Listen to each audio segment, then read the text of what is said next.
මේ පාර වීඩියෝ එකෙන් පෙන්නන්නේ ටිකක් දුර ගමනක්. ඔන්න බලන්නකෝ ඔයාලා අපි කොහෙද යන්නේ කියලා. බලන්නකෝ ඉතින් මේ මුහුදේ තියෙන ලස්සන. මේ උදේ 9ට 9 මාට විතර ඇති.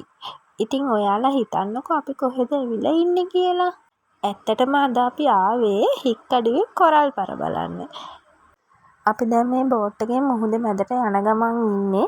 ඉතින් ඇත්තටම අපි පොඩි කාලේ දැකපු වගේ ලස්සනක් දැන් කොරල් පරවල ඇත්තටම නැහැ.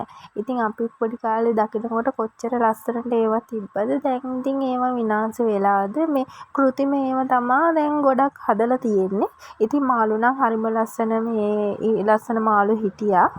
ඇත්තටම බෝට් එකටත් සෑහෙන ගාණක් එයාලා අය කරනවා. පැය භාගයක් වගේ කාලයක් තමා මේ බලන්න පුළුවන් කියලා කිව්වේ.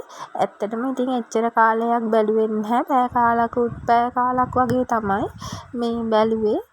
බෝට් එකට 4500ක් විතර එයාලා අය කරා. ඉතින් ඇත්තටම මේ මුදලට ඒ ගමන ඇත්තටම වටින්නේ නැහැ. බලන්න දෙයක්වත් නැහැ. ඉස්සෙල්ලා නම් සෑහෙන දේවල් බලන්න තිබ්බා. දැන් ඉතින් එහෙම මේ දකින්න බලන්න දෙයක් නැහැ.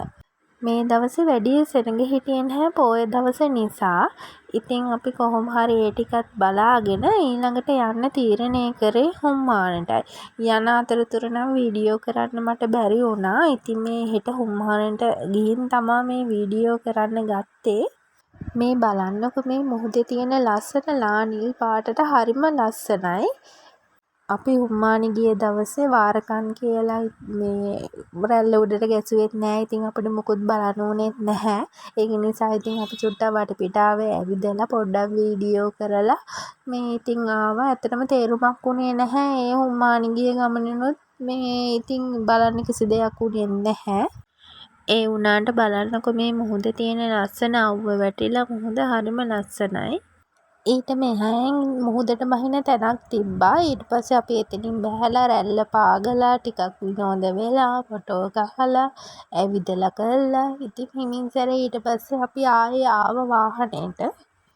අවුව වැටිලා නිසා බලන්නකො මුහුදේ තියෙන ලස්සන ලා නිල් පාටට හරිම ලස්සනට පේනවා. මම නම් මාර ආසයි මුහුදට.